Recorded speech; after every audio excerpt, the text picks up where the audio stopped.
지금 9장 1절의 배경은 그 추수감사절, 이스라엘의 초막절이죠. 가을 추수, 그 제일 큰 추수를 마치고 하나님께서는 일주일 정도 장막에 모여서 이스라엘 가운데 함께 모여서 시간을 보내라는 명령을 내리십니다. 이제 추수를 다 마쳤으니까 기뻐하고 즐거워해라.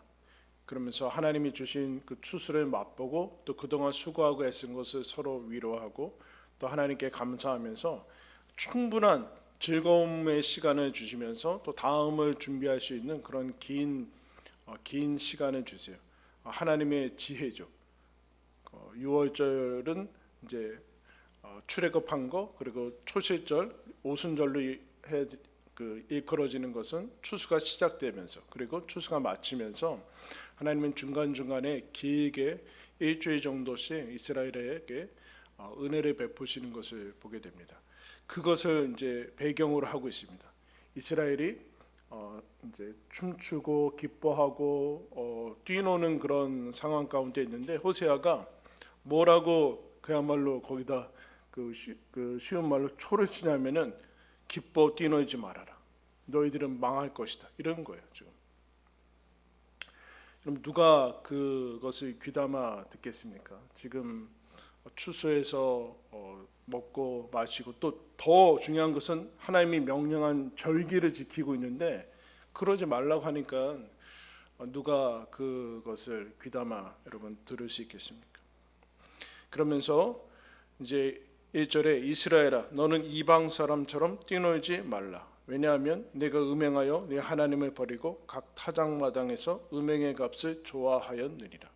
지금 하나님을 떠난 상태라는 것이죠. 이스라엘이 하나님을 떠난 상태인데 하나님이 긍휼을 베풀어 주셔서 어쨌든 여러 가지 것들이 계속 지속되고 있는 그런 상황 가운데 있습니다. 호세아를 통해서 우리가 늘 살펴봤지만 여러분 멸망은 어려운 데서 오지 않습니다. 고난이나 출애굽하기 전에 노예 상태에서 이스라엘이 인간이 타락하지 않고 모든 것이 주어져 있을 때 계속된다라는 착각을 가지고 하나님을 떠나는 상태에서 어려운 점들이 이제 오게 되죠. 그래서 이스라엘이 외적으로 지금은 뛰놀 만큼 좋고 그런데 이제 앞으로 호세아가 어떤 것을 얘기를 하는가? 이제 2절 말씀에 너희들은 그 수위틀이 타작마당이나 수위틀이 그들을 기르지 못할 것이고 새 포도주도 떨어질 것이다. 이제 다 없어지고 바닥이 나게 될 것이다. 그리고 3절에 다시 애굽과 같이 이방 땅으로 가서 노예 생활을 하게 될 것이다. 다시 들어가게 될 것이다. 애굽으로. 그리고 거기서 하나님이 이스라엘은 부정시 여기는 것들을 억지로 먹고 살게 될 것이다 라고 얘기를 합니다. 풍요로운 것들이 사라질 것이고 그리고 다시 자유가 없어지는 압제와 학대받는 땅으로 가게 될 것이다. 그러면서 6절에 그들이 의지하고 있는 은과 뭐 그런 것들은 다 찔레와 가시덩굴로 바뀌게 될 것이다. 그러면서 5절에 명절날 여호와의 절기의 날에 무엇을 하겠느냐라고 얘기하면서 무슨 얘기인가?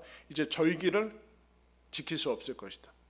그 바로 위에도 제사도 여러분 이방 땅에 들어가면서 이스라엘이 이스라엘을 침공하는 나라들이 사람도 우습게 여기는데 그들의 종교를 뭐하러 놔두겠어? 다 성전 다 부시고 제사장들 그 안에서 그냥 성전 안에서 다 죽이고 그들이 가지고 있던 모든 것들이 인정하지 않습니다. 다 잃어버리죠. 성전과 그들이 계속하고 있는 제사와 절기와 이 모든 것들을 다 잃어버리게 될 것이고 황폐함 가운데 황무지에서 너희들은 살게 될 것이다. 지금 언제 이것을 선포하는가? 가장 풍요의 그 시기 추수 때 지금 얘기를 해주고 있습니다. 당연히 이 사람들은 듣고 있지 않죠. 계속 될 거라고 생각을 하고 있습니다. 그런데 하나님을 떠난 지는 오래됐습니다. 그래서 11절에 보면은 여호와 에브라임 북이스라엘의 대표적인 그 특징이죠. 에브라임의 영광이 새같이 날아갈 것이다. 없어질 것이다. 없어질 것이다. 그러면서 어떤 것을 표현을 하고 있냐면, 여러분, 인구가 확 사라지는 그 세 가지 요소가 있죠. 뭐예요? 전쟁 일어나면 하여튼 인구가 확 사라지죠. 그리고 전염병, 코로나나 이런 거 전염병으로 뭐 유럽의 패스트 이런 거도 뭐 3분의 막 절반 이렇게 막 전쟁, 전염병, 또 하나 기근, 이 세 가지면 인구가 뭐 말로 못할 정도로 사라지게 됩니다. 하나님이 그 얘기를 해주고 있어요. 11절에 해산하는 것이나 아이 베는 것이나 임신하는 것이 없어질 것이다.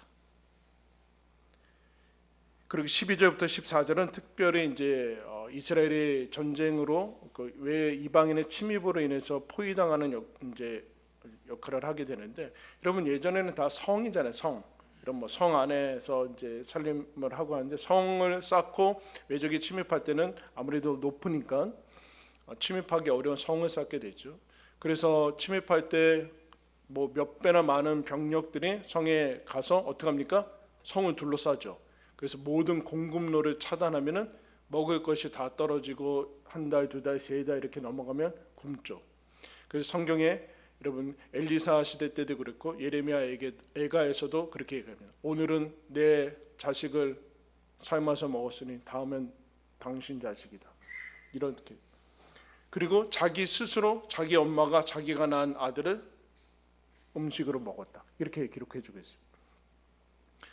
그런 비참한 일들이 지금 12절부터 14절에 일어나게 됩니다. 혹 그들이 자식을 기를지라도 내가 그 자식을 없애어 하나도 남기지 아니할 것이고 내가 그들을 떠나 그들에게 화가 미치리라. 13절에는 에브라임은 아름다운 곳에 심긴 두로와 같으나 그 자식들을 살인하는 자에게로 끌어내리리라. 결국은 서로 잡아 죽이고 그 안에서 죽고 그런 일들이 일어나게 될 것이다. 그리고 14절에는 하도 극심한 재앙과 고통이 임해서 아기가 생기지 않기를 뭐 이렇게 바라는 것이죠. 그래서 죽음으로 인한 가장 사랑하는 사람들과 이별하면 가장 큰 상실이죠. 그래서 다음 세대가 없어지는, 대가 끊기며 인류 그 이스라엘의 다음이 없어지는 그런 모습들을 보게 됩니다. 전쟁과 기근과 전염병, 전쟁으로 이제 닥치게 되고 하나님을 떠날 때 전염병 같은 것들이 이제 오게 되고, 이제 이스라엘이 이방으로 끌려가면서 이제 이스라엘의 정체성과 그 모든 것들이 어려워지고 혼혈되어지는 모습들을 봅니다. 어쨌든 그로 말미암아 자식들이 없어지고 자식은 낳았을지라도 그 자식들이 죽고 본인들도 죽고 계속해서 그런 말로 표현하지 못한 가장 큰 어려운 점들이 애굽에서나 출애굽할 때 마지막 재앙에서나 겪을 만한 그런 재앙들을 호세아가 선포하는 것을 이제 보게 됩니다. 16절에는 에브라임은 매를 맞아 그 뿌리가 말라 열매를 맺지 못하나니 비록 아이를 낳을지라도 내가 그 사랑하는 태의 열매를 주기리라. 여러분, 우리나라는 지금 전쟁하고 있으니까 기근이 닥쳤어요? 전염병이 닥쳤어요? 네? 우리나라 지금 전쟁 중이에요? 이스라엘이나 뭐 이제 우크라이나처럼? 아니죠. 그럼 지금 기근이 있어요? 막 굶고 막 그래요? 하루에 막 한 끼. 우리는 세 끼 안 먹는 게 힘들잖아요 지금. 한 끼가 한 끼밖에 못 먹는 게 아니라 한 끼를. 그리고 뭐요? 기근, 전염병, 전쟁 아무것도 없죠. 재앙이죠. 10년 후에는 인구가 어떻게 될지 몰라요. 우리나라는 스스로 아기를 낳고 있지 않아요. 뭔가 문제가 있다는 것이죠. 전쟁과 기근과 전염병과 같은 이 내적인 재앙이 이미 닥쳤다는 거예요. 아기를 낳지 않습니다. 그러면 우리나라는 곧 모든 것에서 심각한 문제가 일어날 것입니다. 그리고 뭐가 최고예요? 이미 살고 있는 사람들은 자살률이 최고예요. 아이도 안 낳고 자살률도 최고고, 재앙에 전쟁도 없고 기근도 없고 전염병도 없는데 우리는 스스로 죽어나가고 있고 스스로 대를 끊어버리고 있어요. 점점 줄어들게 될 것이고 그래서 결국에는 내적인 문제인 거죠. 소망의 문제인 거죠. 소망의 문제. 이스라엘이 앞으로 그런 일들이 닥칠 것이다라고 호세아가 외적인 경고를 하고 있습니다. 그런데 그러면 이스라엘한테 왜 이와 같은 일이 닥칠 거라고 호세아는 하나님께서 얘기를 하시는가라고 보면은 그 지명들이 세 가지가 나와요. 세 가지가. 너희들은 타작마당에서 뛰놀고 춤추고 그러는데 그거는 너희들이 음란한 짓을 해서 받은 화대다 이런 거야. 음행의 값이다. 그거 받아가지고 좋아하고 있다. 그 대표적인 그 지명이 어디 있는가? 바알보올이라는 곳이 나옵니다. 10절에 하나님이 이스라엘한테 이렇게 얘기해요. 내가 너희들을 만났을 때 처음으로 나는 너희들이 광야의 포도처럼, 광야에 여러분 어떻게 사막에서 포도가 있어요. 그걸 만난 것처럼 너무 기쁘고, 그리고 무화과 나무의 첫 열매처럼 설레고 사랑하고 귀하고 그렇게 사랑했는데 너희들이 그 이후에 어떻게 되는가? 민수기, 그래서 한번 찾을까요? 민수기 25장.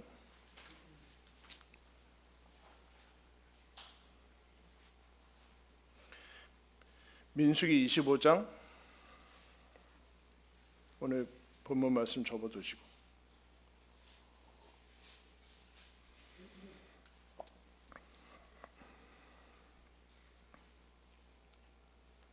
1절부터 3절까지 읽겠습니다. 이스라엘이 시딤에 머물러 있더니 그 백성이 모압 여자들과 음행하기를 시작하니라. 그 여자들이 자기 신들에게 제사할 때 이스라엘 백성을 청하매 백성이 먹고 그들의 신들에게 절함으로 이스라엘이 바알보올에게 가담한지라. 여호와께서 이스라엘에게 진노하시리라. 이스라엘이 이런 민수기면은 이미 가나안 땅 들어오지도 않았어요. 그런데 하나님께서 세우신 이스라엘 백성이 모압 백성의 그 이방 제사에 참여합니다. 거기 가서 하나의 의식인 이제 모압 여인들과 음행을 저지르 하나의 이제 거룩한 그들의 종교 의식 안에 들어가 있는 거죠. 그래서 모든 사람들이 지금 엄청난 많은 사람들이 가담해서 그 일로 무슨 일이 일어나는가? 전염병이 일어났어요. 그런데 그 모습을 보고 6절에 이스라엘 자손의 온 회중이 회막문에서 울 때 하나님이 진노가 임했기 때문에 우는 거죠. 근데 이스라엘 자손의 한 사람이 모세와 온 회중의 눈앞에 미디안의 한 여인을 데리고 그의 형제에게로 온지라. 이스라엘의 한 사람이 그 장막으로 자기 집으로 그 모압이 그 이방 여인 데리고 들어가는 거예요. 그 사람이 이걸 보고 비느하스라는 사람이 가서 이 사람을 하나님의 이름으로 이제 처리를 합니다. 근데 그가 누군가 봤더니 14절에 죽임을 당한 이스라엘 남자 곧 미디안 여인과 함께 죽임을 당한 자의 이름은 시므리니 살루의 아들이요 시므온의 조상의 가문 중 한 뭐라요? 지도자다. 그 이스라엘 백성의 리더였어요. 리더. 이 사람이 그것을 했기 때문에 비느하스가 대표적으로 이것을 하는데 앞에서 하나님이 모세한테 명하십니다. 이스라엘의 백성의 방백들을 매달아라. 그러면 전염병이 끝날 것이다 라고 했거든요. 그 중에 한 명인데, 그래서 그 이후에 몇 명이 이제 9절 보시면 전염병으로 죽은 자가 24,000명. 이 사람을 비느하스가 하나님의 이름으로 그 하나님의 질투하심으로 이렇게 얘기해. 하나님 질투하심으로 이 사람을 한다면 이제 전염병이 끝나게 되는데, 이게 바알보올의 사건이에요. 이 바알보올이 지금 호세아 시대까지 와서 이제 거론이 되고 있죠. 우상 숭배와 음행이 겸해지고 있는 하나님을 떠난 대표적인 사건을 지금 바알보올의 사건에 대해서 얘기를 해주고 있습니다. 지금 그와 같은 모습이다라고 얘기를 해요. 우상과 음행과 이것이 겹쳐진 거. 사실은 그러니까 우상 숭배 타종교 그런 게 아니라 우상 숭배 하나님을 떠난 상태에서는 당연히 모든 것이 신으로 다가올 수밖에 없고, 그러니까 가장 쉽게 그 빠르게 타락되는 것은 무엇인가? 가장 소중한 것들이 가장 먼저 타락이 돼요.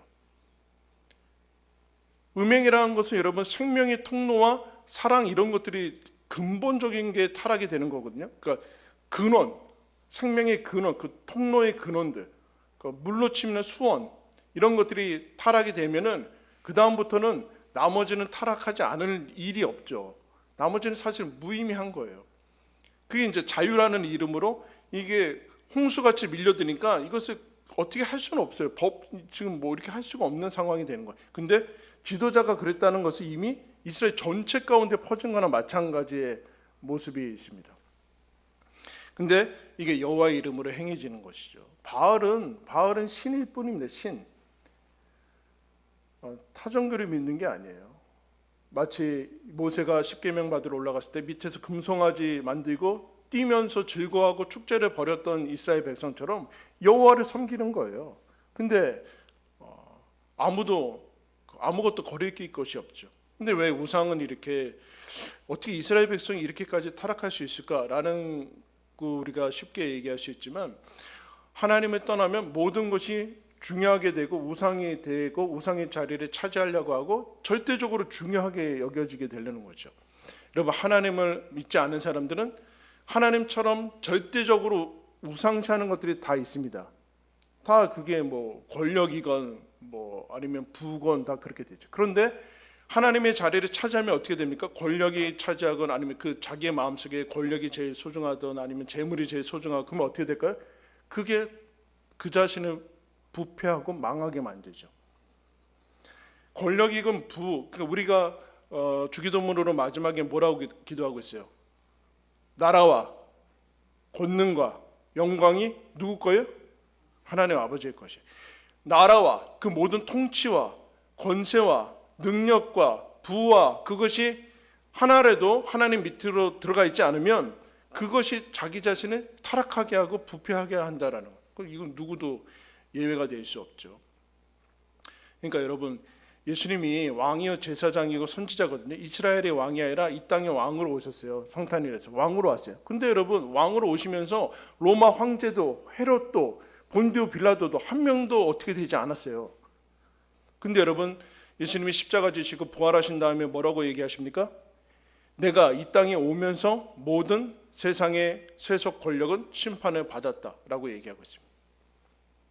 즉, 그 사람들이 어떤 권력과 권세의 최종 뭐 역사를 주관하는 사람들이 아니라는 얘기예요. 여러분, 그 요새 제일 유명한, 요새는 딱 기억에 남는 그 드라마들이 없는데 막 30% 막 40% 나오는 드라마는 없잖아요. 사극 기억나는 거 있어요? 사극 없죠. 여인천하? 여인천하는 제가 안 봐서 잘 모르겠어요. 여러분, 대장금 아세요? 네? 대장금, 뭐 허준 이런 거 모르시나?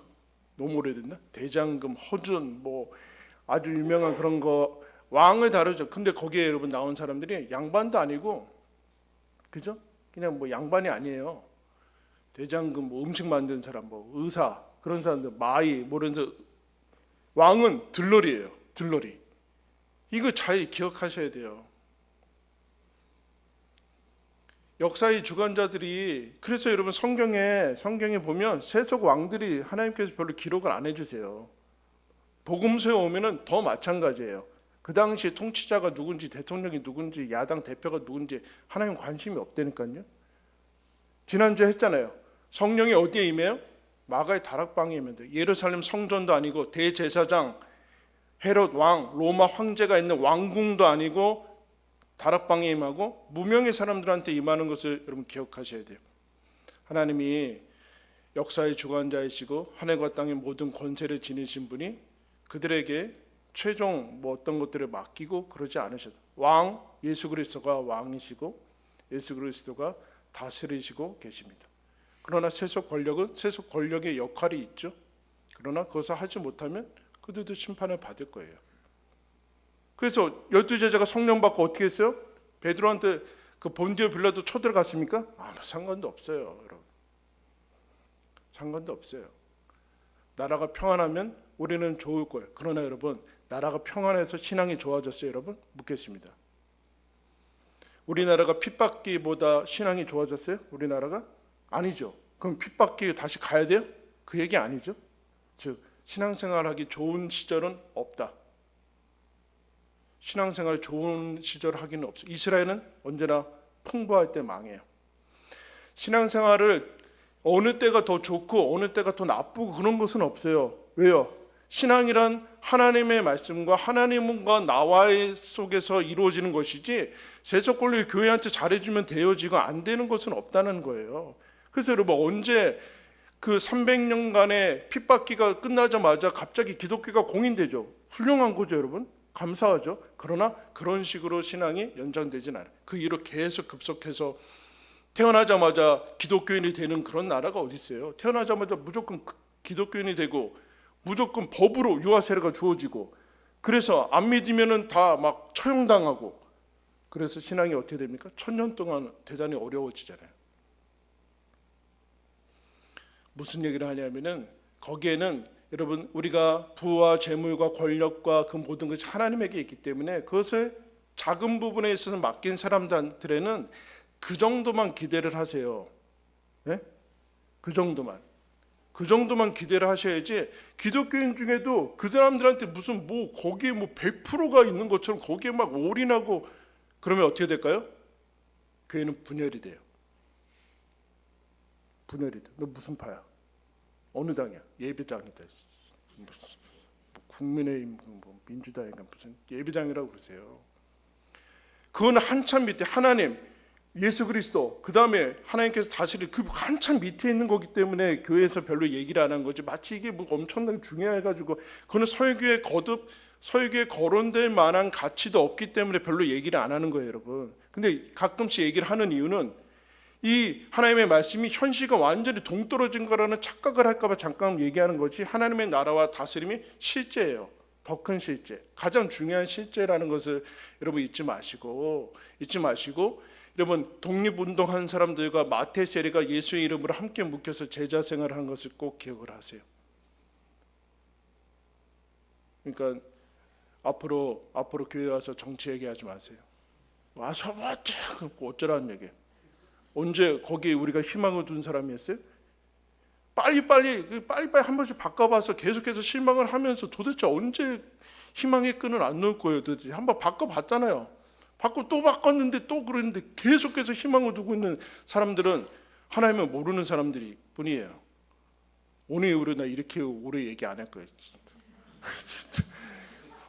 오늘은 그러니까 이렇게 오래 얘기하는 거지. 그럴 만한 가치가 없다는 얘기예요. 거기에는 그 정도만 가지고 계세요. 민주당에 편한 사람이 있죠? 그건 자기 취향이 거기가 편한 거예요. 그게 자기가 살아온 성향이. 국민의힘이 편한 사람이 있죠. 거기가 편한 거예요. 근데 우리나라가 한창 성장하는 시기에는 그야말로 이제 진보나 이런 사람들이 그럴 수가 없어요. 왜냐? 지금 성장해야 되는데 무슨 한 끼 먹는데 무슨 진보 나누기 뭐 빨빨 성장. 거기는 그쪽이 대세였어요. 근데 우리나라가 잘 사는 다음에 유럽이건 뭐건 간에 다 이쪽으로 갈 수밖에 없어요. 왜냐하면 더 이상 성장이 잘 안 되거든요. 그럼 이쪽이 지식과 가진 사람들이 그 지식과 그 것들에 대한 것 이쪽이 더. 근데 좀 있으면 또 비슷하게 돼요. 미국 보세요. 왜 대통령이 도대체 트럼프가 어떻게 되는 거예요? 미국 어떻게 들어가는 거예요 대체? 네? 대박 아니에요? 대박? 진짜 미국도 지성의 나라인 줄 알았더니 그럼 딴 사람이 되면 낫냐? 그 얘기를 하고자 하는 게 아니에요. 거기에 하나님에게 바칠 만한 가치를 자꾸 투영시키지 말라는 얘기예요. 개인 인물한테. 그러면 썩게 돼 있어요. 거기는 분열.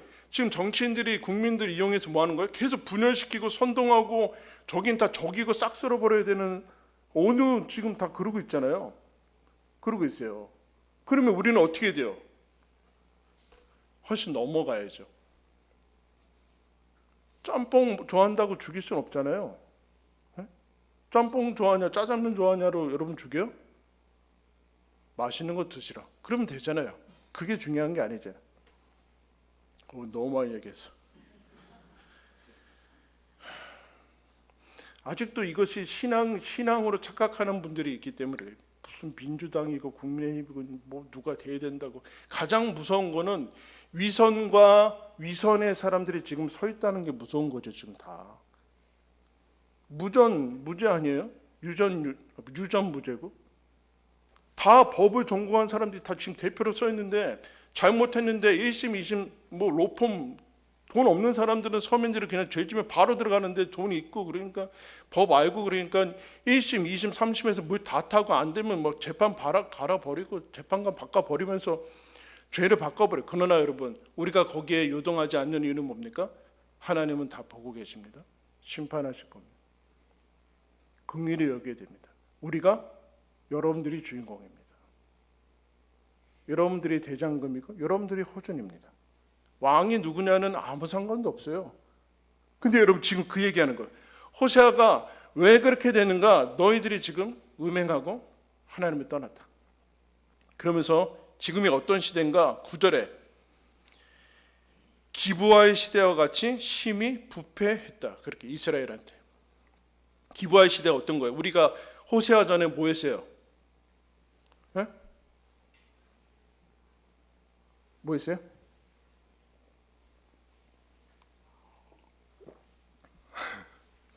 사사기 했죠. 사사기. 그죠? 사사기. 안 했네? 그런 것 같아요. 예. 사사기 19장부터 21장까지 막장 드라마가 나오는데 거기가 기브아입니다. 기브아. 잠깐 설명드리면 한 아들이 엄마 거 집에 엄마 지갑에서 은 훔쳐서 안 될 것 같으니까 막 엄마가 저주하고 그러니까 찾았습니다. 그러니까 엄마가 너는 하나님께 복을 받을지어다. 너무 귀해가지고 자식이 너무 귀해서 훔쳤다가 가져왔는데 그러면 어떻게 돼요?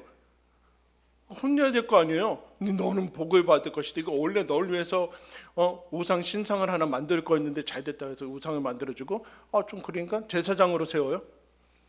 근데 좀 자기 아들을 세우니까 좀 그렇죠. 그러다가 또 돌아다니는 레위인 한 명 발견합니다. 너 내가 먹고 살게 해줄 테니까 우리 집에 와서 제사장이 되라. 잘 됐네요. 그러면서 제사장 역할을 하다가 거기 단지파가 땅 막 구하러 다니다가 보니까 너는 왜 이 산골에 제사장이다 했지? 그래서 하나님한테 물어봐라. 될 거 안 되냐? 그러니까 된다고 하니까 나중에 그 평화로운 마을 치러 가기 전에 와서 너 그 조그만 집에서 제사장 하지 말고 우리 지파의 제사장이 되라. 그래서 제사장은 사죠. 성직 매매. 예? 그러면서 이제 거기서 끝나서 단지파는 가서 평화로운 마을 가서 완전히 다 진멸시키고 그 다음에 한 레위인이 나오죠. 어떤 레위인? 첩이 있는 레위인. 현지처랑 자기 돌아다니는 이 첩이 행음해서 도망가요? 찾으러 가요? 호세같이 그런 것도 아니에요. 찾으러 갔더니 나오다가 거기 불량배들한테 밤새도록 능욕당하고 그거 보고서 그냥 가려고 그랬어요. 여러분 앞에 그 레위인이 밤새 찾지도 않고 그 아버지랑 밤새 술 마시고 그러고 앞에 보니까 찾지도 않다가 가자 그러니까 죽은 거예요. 어떻게 했어요? 12토막 내가지고 12지파를 보내서 이와 같은 일은 없다. 와 여러분 부끄러움을 모르는 거죠. 본인이 지금 어떤 상태 레위인이 첩을 가지고 지금 뭐 그러고 있는데 지금 그런 일을 당했다고 나는 부당하다고 지금 보내고 있어요. 뭐 정치인들이 지금 하는 거 똑같아. 자기가 지금 재판 받아서 가야 되는데 무슨 뭔 지금 절호의 찬스를 잡은 거지 지금 다들. 그러고 있는 거예요 지금. 그래서 그 다음에 어떻게 됩니까? 이스라엘 온 지파가 지금 다 타락했는데 분노와 선동에 해가지고 다 쳐들어와서 베냐민 한 지파를 다 진멸시켜 버리죠. 그 다음에 우리가 정신 차려 보니까 한 지파를 없애버리게 생겼구나. 다 죽인 다음에 이러면 안 되지 해서 옆에 있는 데 가서 어디 여인이 있느냐. 한 지파 없애주면 안 되죠. 거기서 여인을 다 인신매매 해가지고 지파로 데려가 버리고. 말도 안 되는 일들이 이스라엘 백성 가운데 지금 일어나고 있죠. 그게 기브온의 시대입니다. 세상 사람은 아무것도 아니에요. 세상 사람들이 하는 것은 아무것도 아니에요. 다 하나님을 떠나면 다 똑같아요.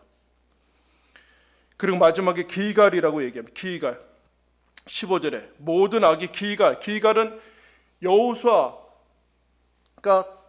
건너는 가나안 땅에 들어가는 딱 길목 거기서 딱 도착하자마자 거기서 할례를 행하고 하나님께서 우리의 수치를 이제 다 굴려버리셨다고 기념하고 거기서 사울이 왕으로 기름 부음 받고 하는 거기에서 가장 이스라엘의 초기, 예루살렘이나 그 전에 가장 초기 중심지였는데 거기서 이스라엘은 타락하죠. 바알보 기브와 길갈이라는 이 타락의 모습들 나오죠. 그럼 이건 증상일 뿐이다라는 거예요. 증상. 이런 증상들은 원인이 아니다는 원인이 아니다. 원인은 여러분 뭡니까? 원인은 뭐예요? 1절에 호세아서로 다시 돌아가면 이스라엘아 너는 이방 사람처럼 뛰놀지 말라. 내가 음행하여 뭐라고 그래요? 내 하나님을 떠나고. 근본 원인은 무엇인가? 하나님을 떠났다는 거예요. 하나님을 떠났다는, 나 하나님 안 떠났는데 교회 소속돼 있고 나 교회 지금 이름 적혀 있고 그런데 뭘 떠났다는 그 증상이 어떤 증상인가? 여러분 7절 말씀 보겠습니다. 하나님을 떠난 증상들. 형벌의 날이 이르렀고 보응의 날이 온 것을 이스라엘은 알지라. 선지자가 어리석었고 신에 감동하는 자가 미쳤나니 이는 내 죄악이 많고 내 원함이 크니라. 뭐라고 그래요? 이 얘기예요. 호세아가 이 추수 때 형벌과 보응의 날이 이르렀다. 이건 다 없어질 것이다. 하나님, 너희들이 지금 하나님 말고는 다 있다고, 다 있어가지고 하나님은 없는데 다 있다고 착각하는 것처럼 하나님 말고는 다 없어지는 날이 올 것이다.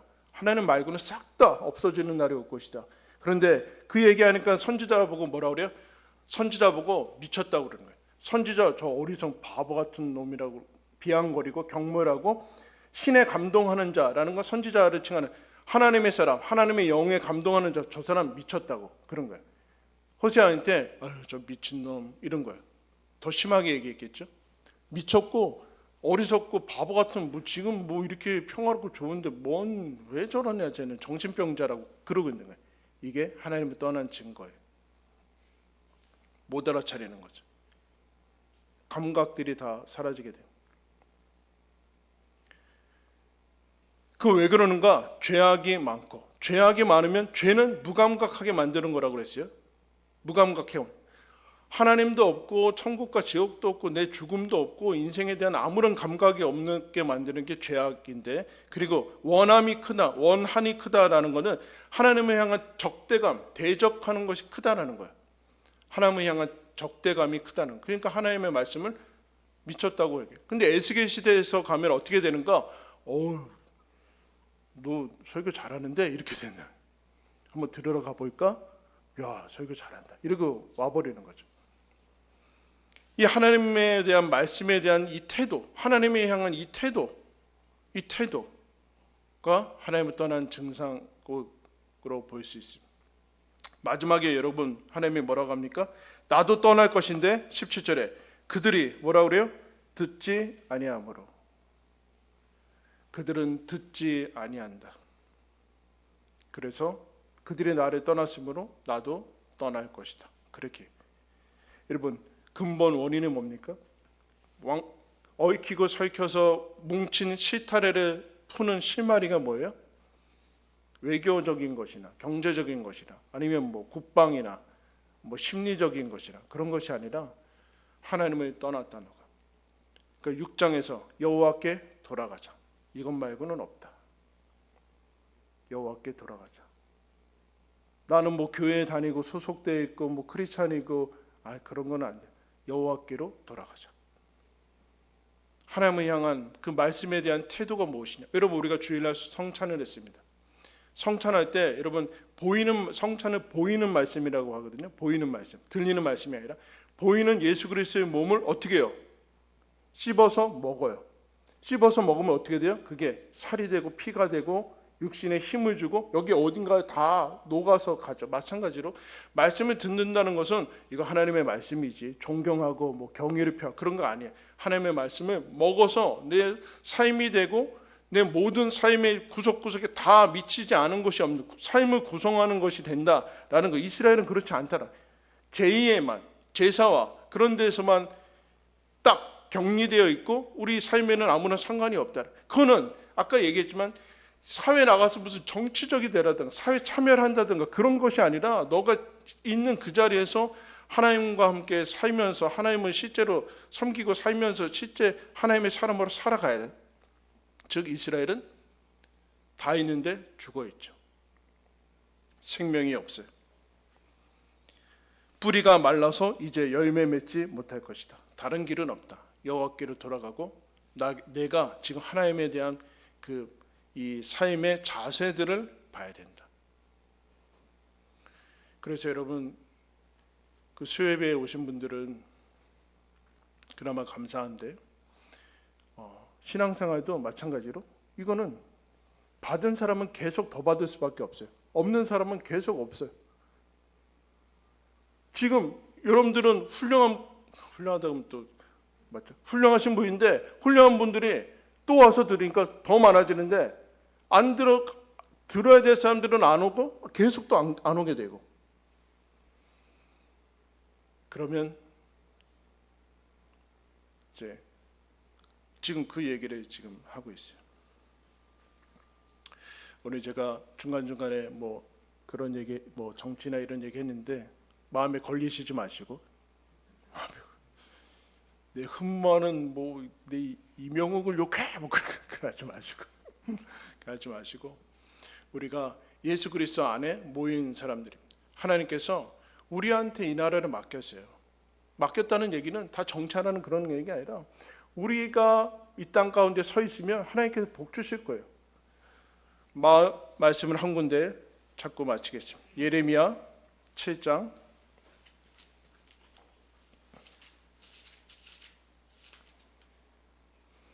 구약성경 1063면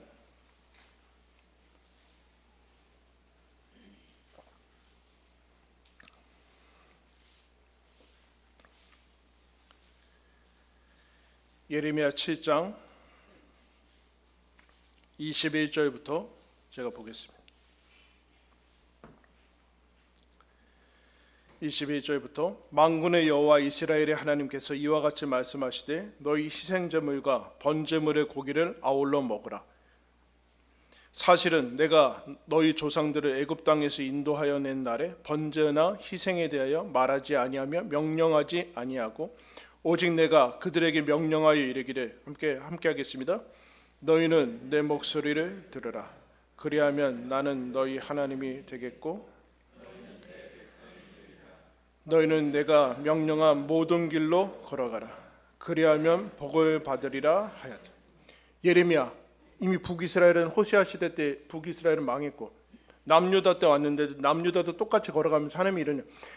너희들 번제나 희생제사 드리면서 그 고기나 먹고 살아라. 그래. 내가 언제 고기를 원했느냐 희생제사를 원했느냐. 내가 한 가지 원한 것은 딱 한 가지였다. 내 목소리를 들어라. 그러면 너희들이 나는 너희의 하나님이 되겠고 너는 내 백성이 되겠고 내가 명령한 길을 걸어가면 뭐라고 그래요? 복을 받을 것이라고 하지 않았느냐. 그런데 그 다음에 24절에 그들이 순종하지 아니하며 귀를 기울이지도 아니하고 자신들의 악한 마음에 꾀와 완악한 대로 행하여 그 등을 내게로 돌리고 그 얼굴을 향하지 아니하였으며 너희 조상들의 애굽 땅에서 나온 날부터 오늘까지 내가 내 종 선지자들은 너희에게 끊임없이 보내었으나 너희가 나에게 순종하지 아니하며 귀를 기울이지 아니하고 목을 굳게 하여 너희 조상들보다 악을 더 행하였느니라. 뭐라고 그래요? 언제나 여러분 멸망과 흥왕의 원인은 한 가지밖에 없어요. 다른 원인은 있지 않아요. 하나님의 말씀을 들을 것인가 듣지 않을 것인가, 여호와를 떠날 것인가 여호와께 돌아갈 것인가. 다른 것은 다 가짜 이유예요. 여기에 초점을 맞추셔야 돼요. 귀를 들으시고 내가 하나님께서 주신 놀라운 그 은혜 나에게 부르신 나를 한 번뿐인 인생인데 하나님의 자녀로 살아가는 그 영광을 주신 것에 대한 그 은혜를 여러분 기억을 하시고 신의 감동된 자라는 것이 성령의 사람 그리스도인 아닙니까? 세상 사람들은 미쳤다고 하고 저건 무슨 시대에 뒤떨어진 소리라고 얘기하고 있고 그렇지만 우리는 하나님의 길을 가고 예수 그리스도를 우리의 왕으로 섬기는 사람들입니다. 여러분 거기에 우리가 서 있으면 하나님께서 우리를 통해서 복 주실 것입니다. 여러분 이스라엘이 여러분 로마가 통치하는 시대 때 120명의 사람들이 로마를 여러분 진동시키는 것을 봅니다. 그리고 우리나라 일제 강점기 때 우리나라 기독교인이 몇 명인지 아세요? 4만 명인가 40만 명인가 뭐 그래요. 즉 전체 인구의 거의 얼마 되지 않거든요. 근데 그 사람들이 하나님을 신실하게 믿자 여러분 하나님께서 그들을 통해서 일하십니다. 하나님께서 우리들한테 소망을 두고 계십니다. 그러니까 여러분 내가 하나님을 믿는 것이 나와 이 땅과 우리 자녀들을 위해서 놀라운 가장 복되게 하는 길이다라는 사실을 여러분 잘 기억을 하시고 있는 그 자리에서 주님을 신실하게 주의 말씀을 신실하게 들어 하나님과 동행하시기를 예수님의 이름으로 축원합니다. 기도하겠습니다. 하나님 아버지